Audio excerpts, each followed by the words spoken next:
Apa maksud dari Pak Prabowo yang mengizinkan pengibaran bendera One Piece pada saat 17 Agustus oleh sekelompok masyarakat? Apakah Saya kira maksud pernyataan Presiden Prabowo itu sebenarnya adalah pembatasan niat dan perilaku dari kelompok tersebut, meskipun secara simbolik beliau memberikan izin. Kalau kita uraikan sebagai berikut: 1. Konteks izin.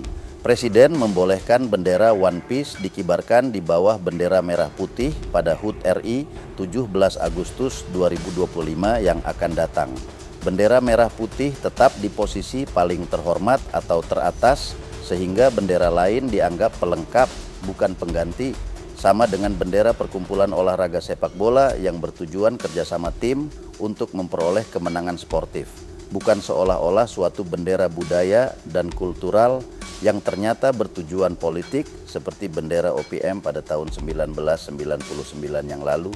2. Makna jangan provokatif. Artinya, kegiatan itu tidak boleh menimbulkan kegaduhan, yaitu membuat keresahan, kemarahan, atau persepsi penghinaan oleh kelompok masyarakat lain atau masyarakat pada umumnya terhadap simbol negara. Tidak boleh dipakai untuk menyindir, menyerang, atau mengajak massa untuk suatu agenda politik atau tujuan ideologi tertentu. 3. Logika politiknya. Presiden memberi ruang karena menganggap merupakan kreativitas generasi muda yang memanfaatkan tren budaya pop atau One Piece untuk memeriahkan perayaan kemerdekaan. Tetapi jangan mengkhianati Prabowo dengan strategi menggalang generasi Z untuk tujuan merebut posisi politik pada tahun 2029. Presiden juga waspada dengan mencegah peluang penyalahgunaan jika kegiatan itu ternyata untuk menghasut, mengolok-olok simbol negara sehingga memicu perpecahan. Maka izin itu pasti batal secara moral dan bisa batal secara hukum.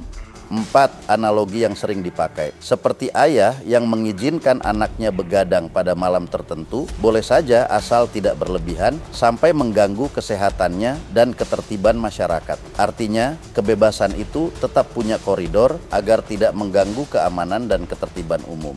Jadi, Presiden ingin menghindari situasi di mana pengibaran bendera One Piece berubah menjadi aksi provokatif yang bisa memicu reaksi keras masyarakat atau memunculkan masalah hukum, meskipun nampaknya hanya aksi budaya pop.